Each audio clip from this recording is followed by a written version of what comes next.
dari video yang saya dapat kemarin, saya memilih Rendra MS, si pengusaha properti hunian Islami Primalend ini. Kenapa?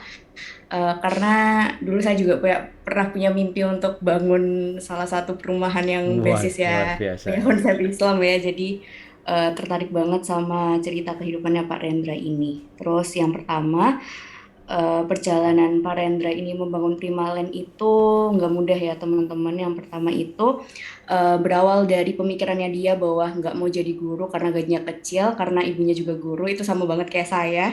Terus Rendra itu, Pak Rendra ini juga ketika SD, ketika sekolah itu juga senang bantu ibunya mencari pemasukan tambahan melalui jualan-jualan gitu Pak, kayak dia jualan es lilin, terus jualan makanan-makanan, terus juga sempat narikin apa ya, narikin uang les dari murid-murid ibunya untuk kalau misalnya mau konsultasi tambahan kayak gitu.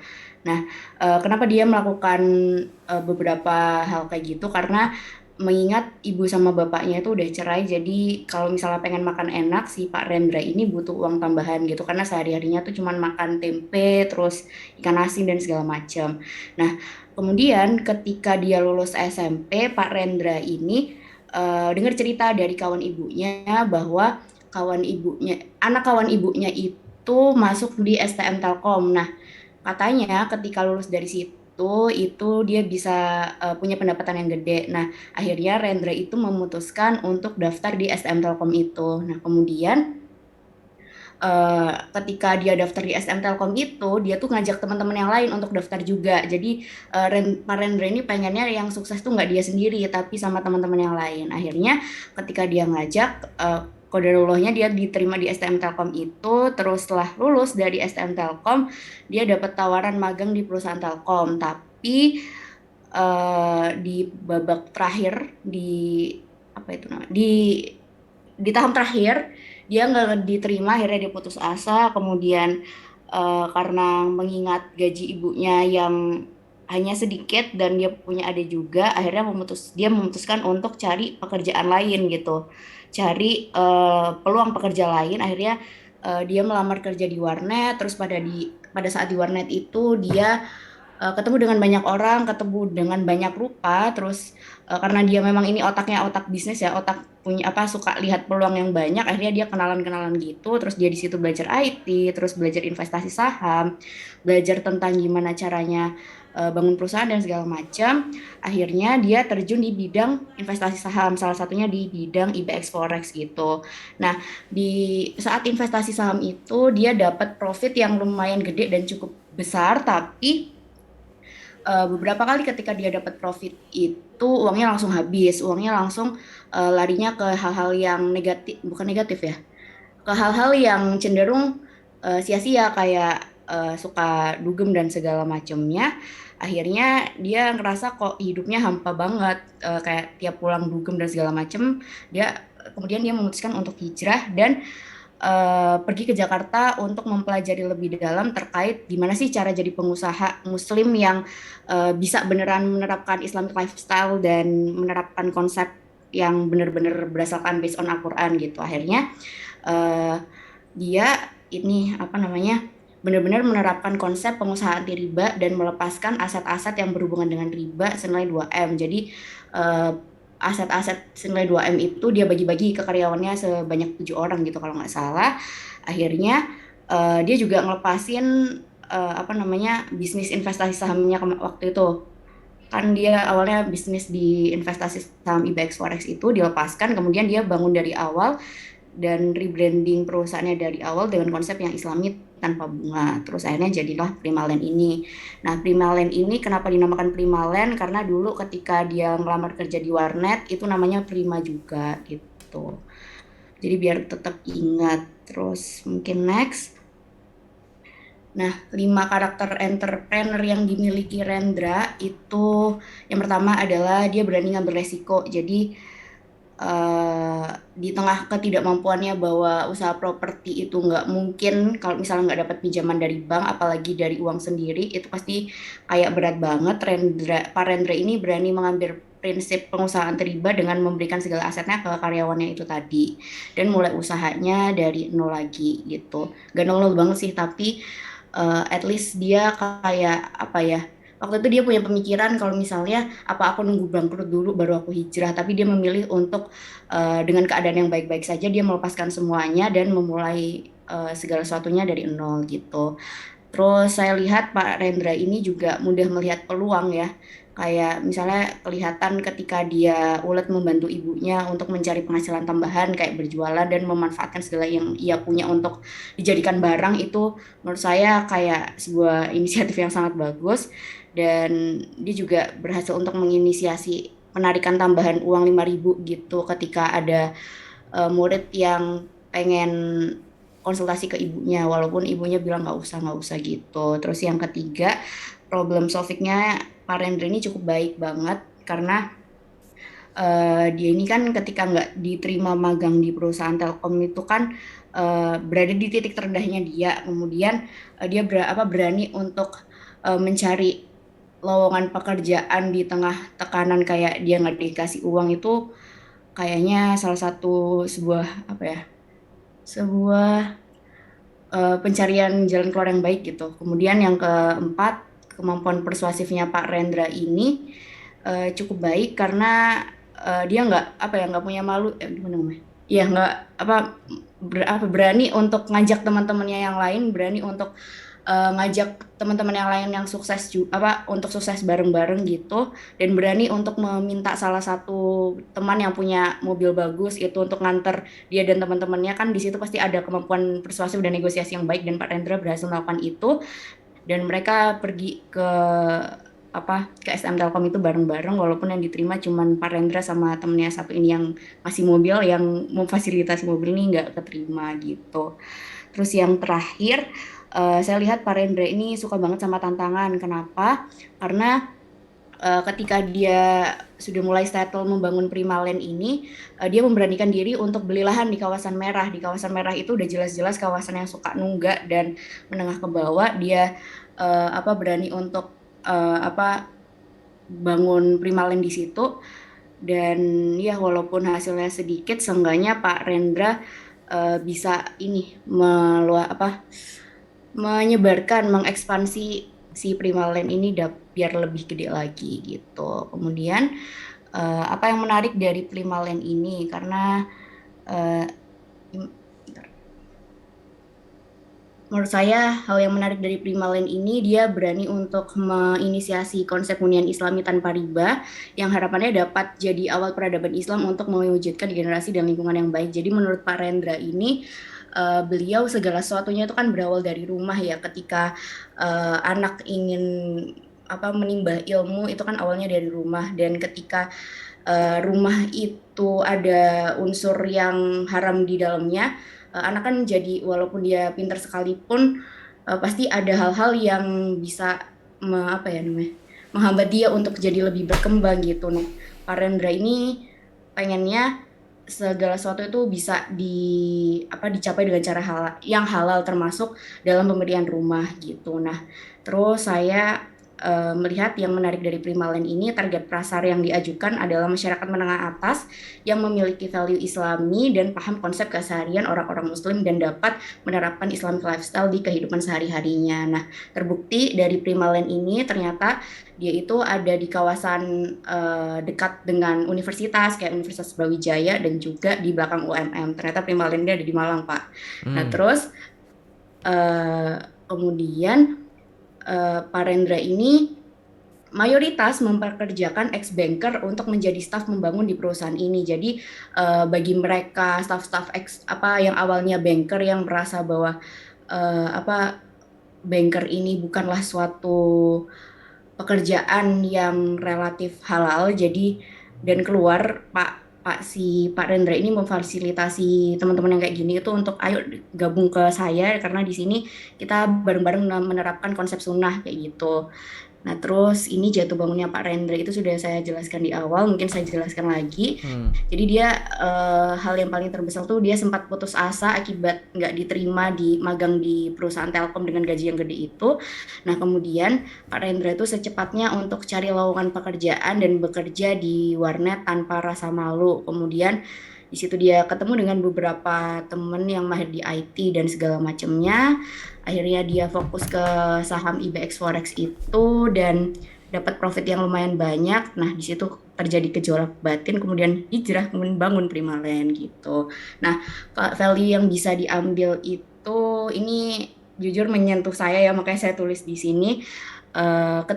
Ketika Allah itu memfirmankan segala sesuatu, pasti janji Allah itu benar. Apabila kita taat dan patuh, maka segalanya akan digantikan dengan hal yang setara dan diridhoi gitu. Itu dari saya, Oke, Pak. ya luar biasa sekali ya, Ilma. Eh, ya siapa tahu ini, ayo kita hubungi nanti kita bisa ngobrol dengan Pak Rendra. Kalau Pak Rendranya di Malang ya, kalau Pak Rendranya maksudnya nggak tahu Pak Rendra ini di Malang atau usahanya di Malang kan kita nggak tahu. Ya Malam silahkan. Pak William. Oh Rendranya Basic di Malang. kantor office-nya. Nah ya, nah orang-orang seperti ini saya yakin kalau mau berbagi ilmu saya yakin nggak pelit gitu ya. Kalau mau ya silahkan nanti gak usah jauh-jauh kunjungannya harus kita atau bahkan kita undang ke UMM misalnya ya. Kita sempatkan ngobrol dengan beliau, kalian bisa bertanya panjang lebar bagaimana misalnya berani kehilangan uang segitu hanya untuk memulai dari nol dan setelah itu kan nggak gampang, nggak semua orang bisa gitu kan. Nah, eh, menariknya di sini selain jatuh bangunnya ya, itu yang perlu dipahami adalah ya ini terlepas pro kontra memang ya sangat ramai sekali ya masalah riba. Ada yang 100% percaya gitu ya, ada yang ya masih kontradiktif gitu ya. Nah, tapi banyak yang sudah membuktikan gitu kan bahwa kalau kita benar-benar ini seperti apa yang dituliskan Mbak Ilma ini ya di dalam yang terakhir ini kan, karena di dalam Al-Quran juga jelas sebenarnya kan gitu, tapi kan maknanya juga macam-macam, ada yang berpendapat macam-macam lah gitu ya. Kita nggak bisa mengarah ke sana karena jadinya nanti jadi kuliah agama Islam gitu kan. Tetapi apapun gitu ya, apapun dan bisnis kalau saya yang penting bisnis itu punya value gitu ya, punya nilai. Kalau nilainya itu memang positif baik gitu ya, saya yakin Allah itu pasti akan membantu gitu. Tapi kalau sudah bisnis itu sudah niatnya jelek, menjatuhkan, nyikut sana, nyikut sini, menjatuhkan sana, menjatuhkan sini, saya yakin tidak lama itu ya, tidak lama bisnis itu akan berjalan. Ya mungkin bisa bertahan, tapi saya yakin tidak akan lama gitu ya. Karena ya konsep yang dibangunnya sudah jelek gitu ya. Pasti nggak akan di dalamnya pun juga nggak akan bisa berkembang lebih baik. Itu yang bisa saya simpulkan. Terus selain itu dari beberapa cerita tadi dari Mas Bagus dan seterusnya tadi sampai ke Ilma ini kebetulan aja orang-orang yang sukses, orang-orang yang memiliki karakter petarung gitu ya, itu pasti dimulai dari keterbatasan diri gitu ya. Dari tadi kan saya lihat kan pasti dimulai dari kesulitan-kesulitan kehidupan gitu ya.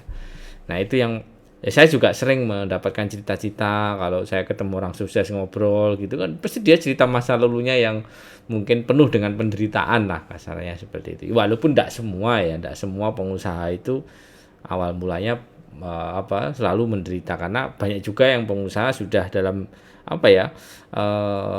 keluarganya dari dulu memang sudah pengusaha, jadi ya hidupnya ya lempeng-lempeng aja. Tetapi memang saya amati orang-orang yang masa lalunya itu penuh dengan perjuangan, penderitaan, itu biasanya luar biasa sekali ketika dia membangun sebuah bisnis atau sebuah usaha, dan jatuh bangunnya itu sudah sangat banyak sekali gitu ya. Nah, itu yang perlu kita pahami sehingga karakternya itu benar-benar terbentuk benar gitu ya. Nah, itu teman-teman yang bisa dipahami dari beberapa tiga gitu ya. Masih ada waktu mungkin satu atau dua lagi gitu ya. Ada pertanyaan mungkin ke Mbak Ilma dari pengusaha properti ini? Kalau Mbak Ilma sendiri apa apa yang membuat Mbak Ilma tertarik pengen buat usaha properti Mbak Ilma? Apa ya, Pak? Mbak Ilma Itu di dulu Malang apa di luar Malang? saya di Malang, Pak. Oh, asli Malang aja.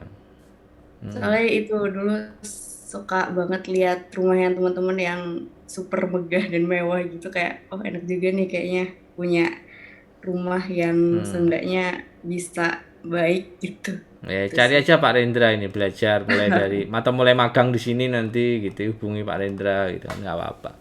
Siapa tahu bisa. Ya dimulai dari mimpi kan. Nah, dari mimpi lama-lama bisa. Ya. Oke, saya rasa cukup Mbak Ilma. Silakan Mbak Ilma milih temennya yang mungkin Mbak Ilma pengen lihat apa dari sini. Ada gambar-gambar menarik ini. Ada judul Ini yang tinggal di masjid itu, tinggal di masjid. di emperan masjid. Kanan, kiri, bawah, Kiri-kiri kiri. Nisa Ramadina Solihah. Nim nim. 525, Pak. Ini ya. Ini ya. Betul. Oke, Anissa ada Anissa? Siap hadir, Pak. Ya, silakan. Oke, Assalamualaikum warahmatullahi wabarakatuh. Waalaikumsalam. Jadi, hari ini saya akan mempresentasikan mengenai satu video yang udah ditonton dan direview. Judul dari videonya sendiri adalah Bangkrut dengan Hutang 2,2 miliar, kemudian tinggal di emperan masjid, namun berhasil menemukan hak paten sebuah skincare. Ke bawahnya, kita ke pengantarnya. Oke. Nama pengusahanya sendiri adalah Pak Hendra Dinata. Beliau adalah orang Jepara, asli Jepara, dan tinggal di Jalan Undip Raya Teluk Awuk. Nama perusahaan yang dia bangun adalah Salina Herbal. Kemudian nama produk yang menjadi ikon utama dari perusahaannya ini disebut sebagai Fit Skin.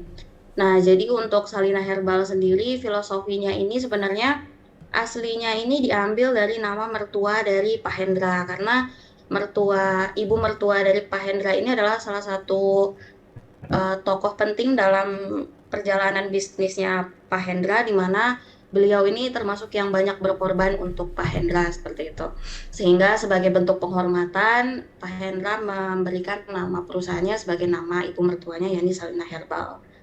Untuk produknya sendiri, Fit Skin ini adalah produk skincare yang mana sabun cair untuk muka maupun badan, dan itu tuh 100% organik.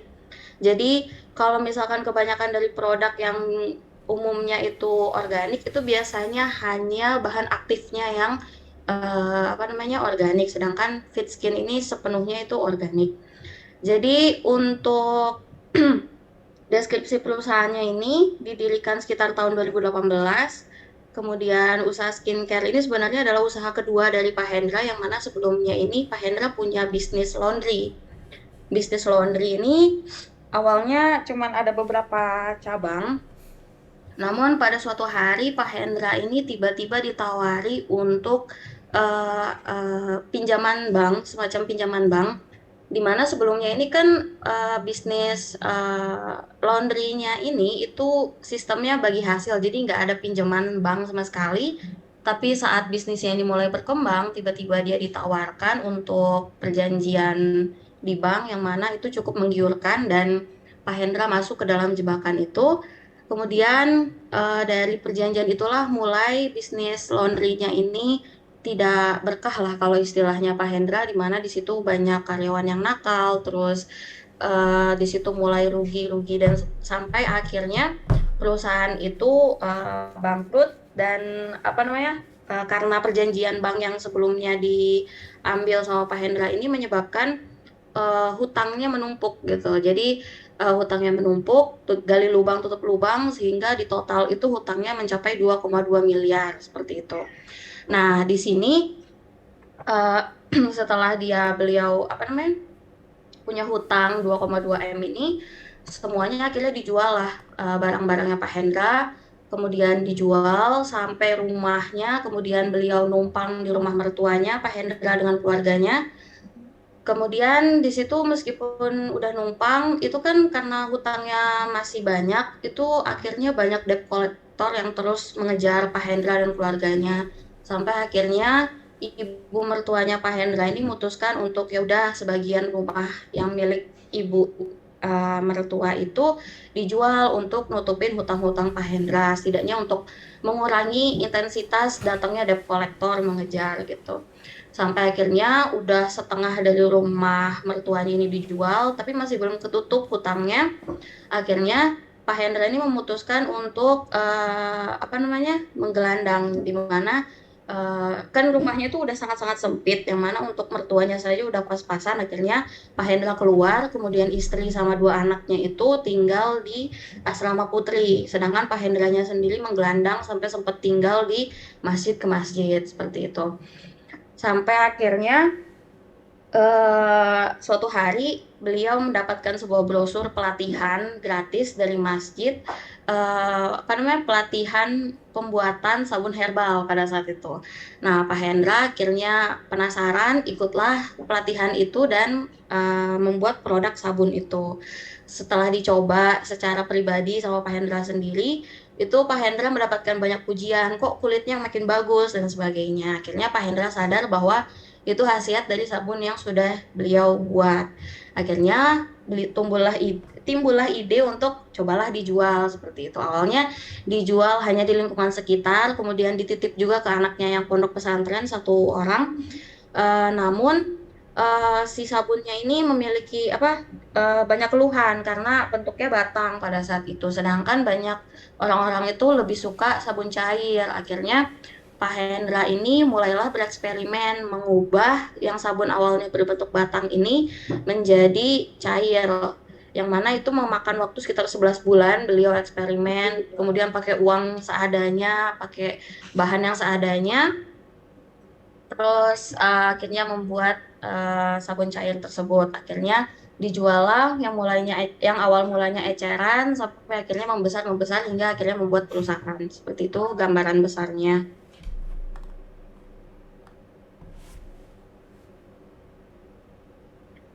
Oke, selanjutnya ke karakter entrepreneurnya. Jadi karakter Pak Hendra yang kuat dan yang saya tangkap dari video itu ada 5. Yang pertama ini religiusitasnya tinggi. Yang kedua rasa penasaran dan semangat belajarnya juga tinggi. Kemudian kemampuan berhitung yang baik, logis dan bijak. Nah, religiusitasnya yang tinggi ini mulai terlihat setelah beliau mengalami kegagalan di bisnis laundrynya, yang mana di situ kan Pak Hendra ini mengalami stres yang sangat-sangat berat gitu kan, karena hutangnya 2,2 miliar, kemudian udah jual sana jual sini, keluarganya luntang apa terbengkalai lah di situ. Nah, disitulah beliau akhirnya dengan di ujung nyawa lah seperti itu istilahnya Pak Hendra, beliau berusaha untuk ya sudah berusaha untuk tetap tabah dan kembali kepada agama seperti itu, benar-benar memperkuat agama, dan yang mana religiusitasnya yang tinggi ini membantu dia untuk tetap tenang pada saat meskipun apa namanya debt collector itu kan selalu menghunting Pak Hendra ini setiap saat gitu kan, ditelepon, didatengin rumahnya dan sebagainya, sehingga secara mental itu sebenarnya seharusnya udah nggak kuat lah gitu Pak Hendra, tapi karena agamanya yang kuat ini beliau akhirnya berhasil untuk tetap menjernihkan pikiran, sehingga gimana caranya beliau keluar dari situasi itu gitu, dan agama ini yang membantunya untuk tetap tenang gitu. Kemudian rasa penasarannya yang tinggi dan juga semangat belajarnya yang tinggi juga ini kelihatan banget dari cara beliau merintis bisnisnya ini. Seandainya saja kalau misalkan Pak Hendra pada saat itu tidak memiliki penasaran gitu ya terhadap pelatihan sabun herbal itu, ya mungkin bisnisnya yang saat ini tuh nggak berjalan gitu.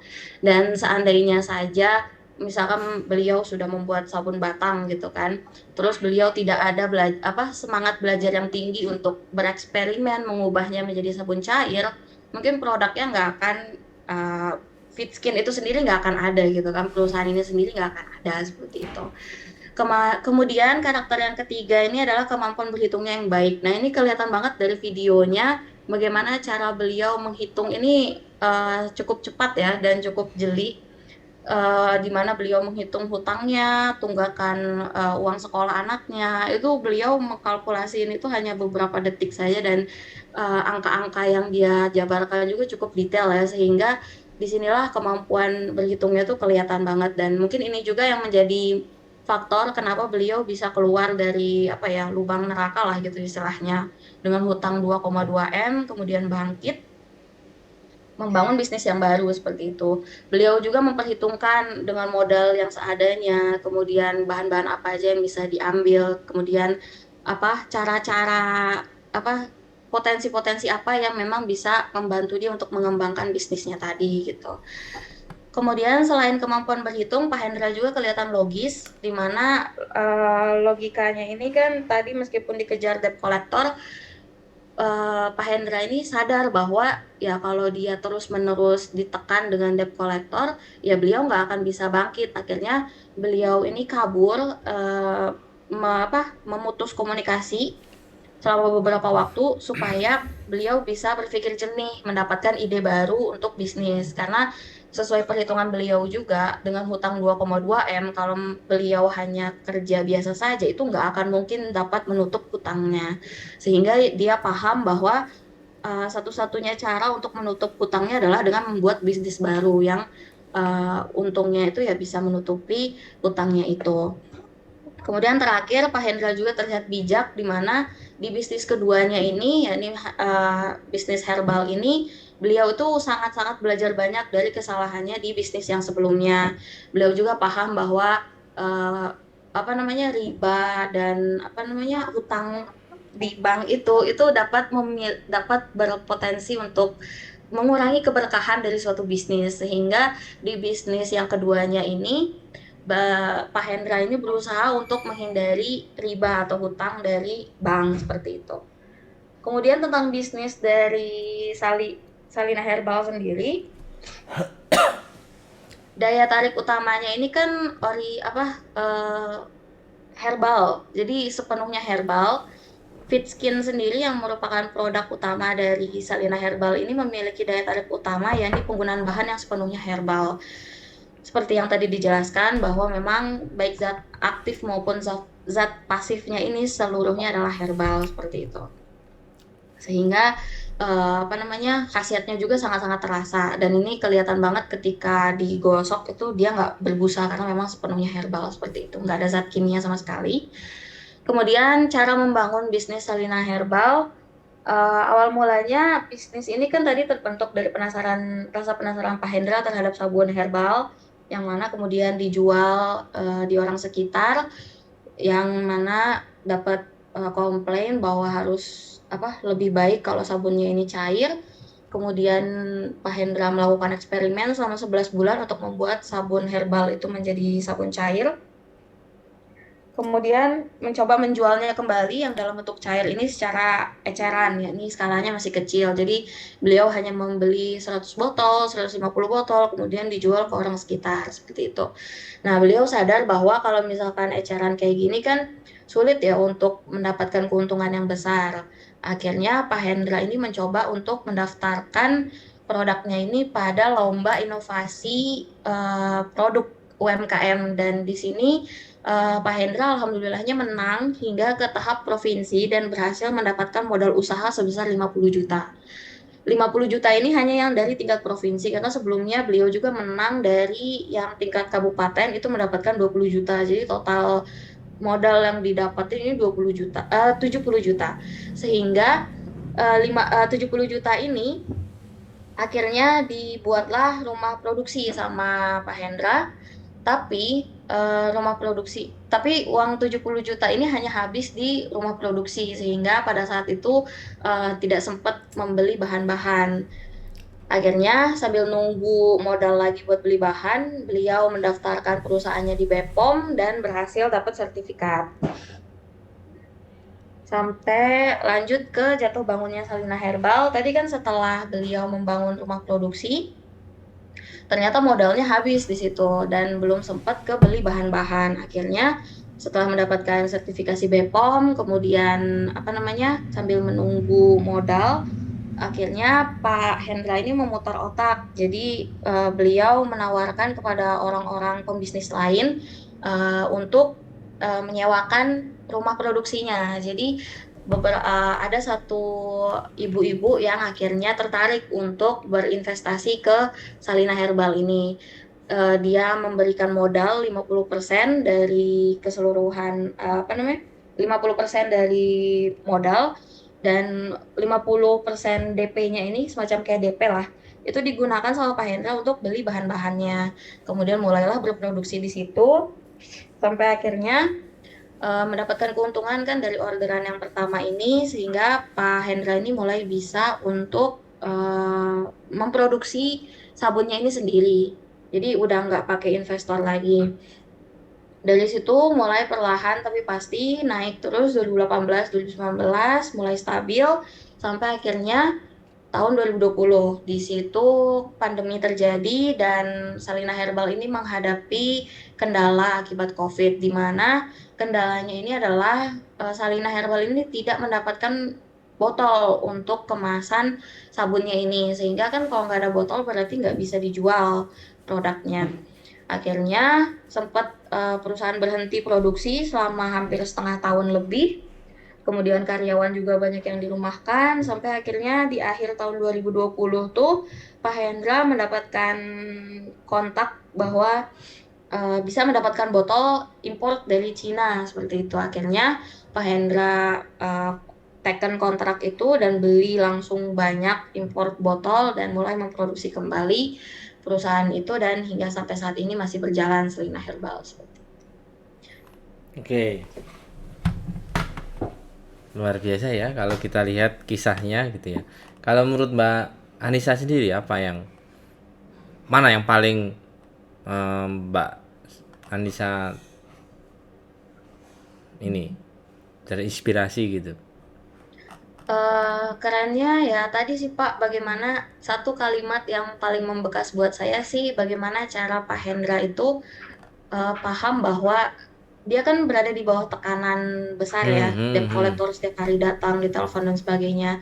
Tapi beliau paham bahwa beliau tuh harus keluar dulu dari tekanan itu baru bisa berpikir jernih, Hmm. baru bisa menghasilkan suatu uang lagi gitu. Kalau dia terus menerima telepon, terus menjelaskan satu persatu debt collector atau minjem sana minjem sini, kan itu nggak menyelesaikan masalah gitu. Akhirnya Pak Hendra ini akhirnya mundur dulu gitu kan, hilang kontak dulu beberapa saat, menenangkan diri, melogiskan pikiran kembali, sampai akhirnya beliau dapat ide untuk membangun bisnis ini. Itu keren sih menurut saya, bagaimana dia bisa keluar sebentar dari tekanan itu. Oke. Baik, ya benar. Luar biasa sekali memang ya kalau kita lihat kisahnya ini bagaimana bisa keluar dari jeratan yang sangat sulit gitu ya dengan kondisi hutang segitu gitu kan. Nah, itu nggak gampang kan. Nah, ini kalau memang karakternya sudah dari awal sudah ada gitu ya, sudah kuat ya saya yakin dia pasti punya strategi gitu ya. Jadi kita hari ini kita juga bisa belajar dari sini gitu ya. Ketika ada kondisi yang tidak memungkinkan atau sangat tidak nyaman ya kita lari dari situ dulu. Tapi jangan lama-lama. Larinya itu bukan berarti lari menghindar, tetapi untuk berusaha lari dulu sehingga pelan-pelan untuk menata kehidupan lagi yang lebih baik. Nah, ini sebuah strategi juga gitu ya. Tapi yang perlu digarisbawahi adalah menurut saya semangat belajar beliau itu luar biasa, terus berproses gitu ya, tidak fokus pada satu bidang, dia terus mengembangkan usahanya atau mengembangkan ilmunya atau apa ya usaha-usaha yang dilakukan untuk mengembangkan sebuah bisnis itu luar biasa gitu. Artinya tidak, kalau sudah gagal di sini ya sudah gitu kan. Tadi ada tahu ketika membangun yang kedua itu kan benar hati-hati gitu ya. Setiap hal itu sangat diperhatikan gitu kan. Nah, itu kalau kalau tidak punya pengalaman di bisnis yang pertama, saya yakin orang nggak akan bisa seperti itu gitu kan. Nah, itulah bisnis gitu ya. Itulah entrepreneur menurut saya. Artinya di dalam entrepreneur itu tidak ada apa ya, panduannya gitu ya, tidak ada aturan bakunya gitu. Ya memang ada ya, memang ada ilmunya, memang ada pengetahuannya, tetapi tidak bisa dijamin 100% keilmuan atau ilmu itu bisa diterapkan. Intinya gitu. Jadi ketika di dalam menjalankan bisnis itu sangat fleksibel sekali dan kita harus siap menghadapi perubahan-perubahan yang terjadi dalam bisnis. Oke, itu ya teman-teman yang bisa dipelajari dari kisah ketiga ini. Ada pertanyaan mungkin ada yang mau ditanyakan? Sudah 3 loh.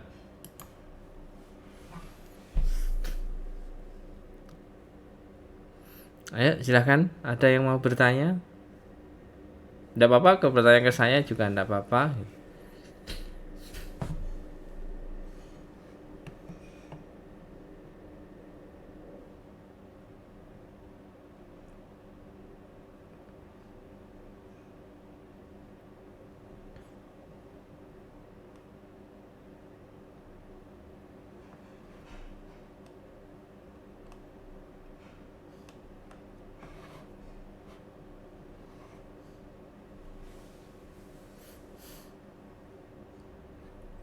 Baik, kalau tidak ada, sudah jam 8 ya. Saya rasa cukup ya hari perkuliahan kita hari ini. Eh, Nanti absennya saya lihat dari tugas ini saja ya. Saya rasa ini ada yang double ini ya.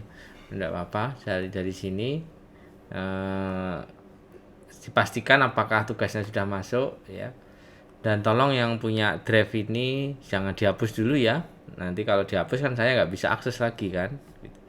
Ya mohon jangan dihapus sebelum semester ini berakhir. Baik, itu saja. Kalau tidak ada pertanyaan, saya akhiri.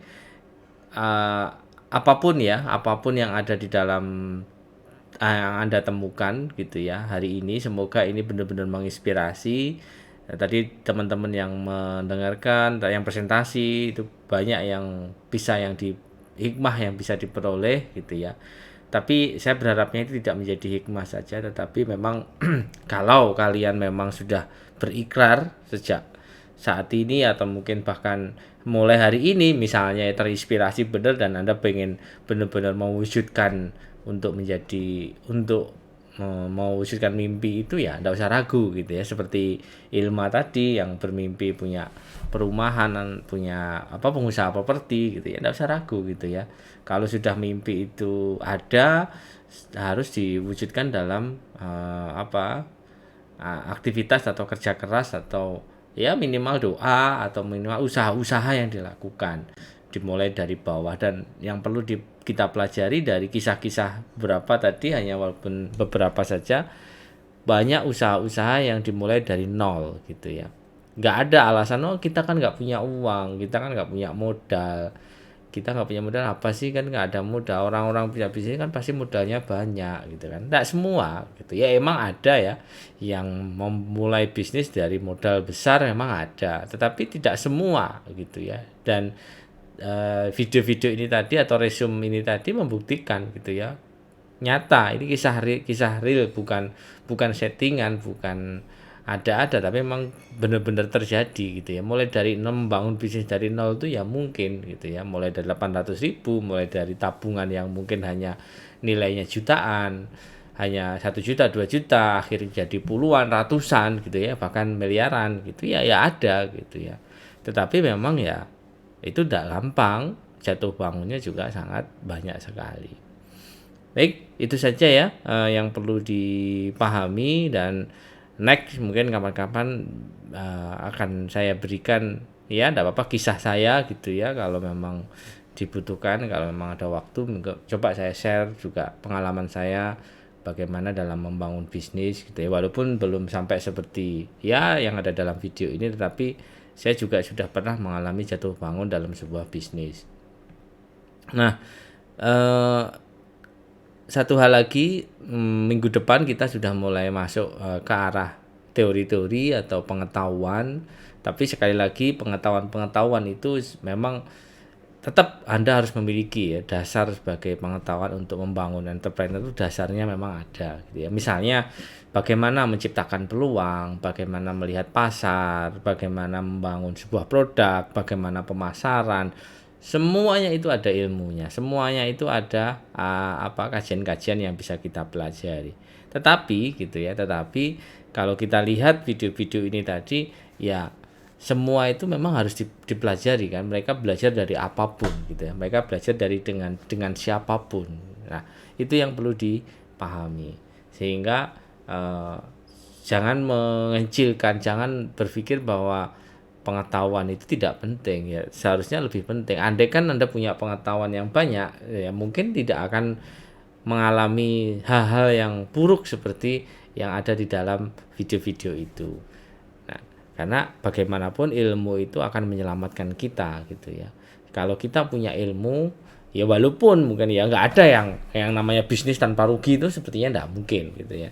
Tetapi kalau kita punya ilmu, ya rugi tetapi mungkin tidak sampai rugi itu membuat kita benar-benar menderita gitu atau mungkin sangat berlebihan gitu ya.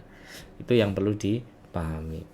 Baik, itu saja, semoga bermanfaat, menginspirasi kalian dan nggak usah ragu kalian ketika Anda sudah mau bermimpi untuk menjadi entrepreneur, terus fokus, jangan plan. Kuncinya di situ dan langsung action saja. Wassalamualaikum warahmatullahi wabarakatuh. Waalaikumsalam warahmatullahi Waalaikumsalam warahmatullahi wabarakatuh. Terima wabarakatuh. kasih, Assalamualaikum Bapak. warahmatullahi Ya. wabarakatuh. Terima kasih, Pak. Waalaikumsalam warahmatullahi wabarakatuh.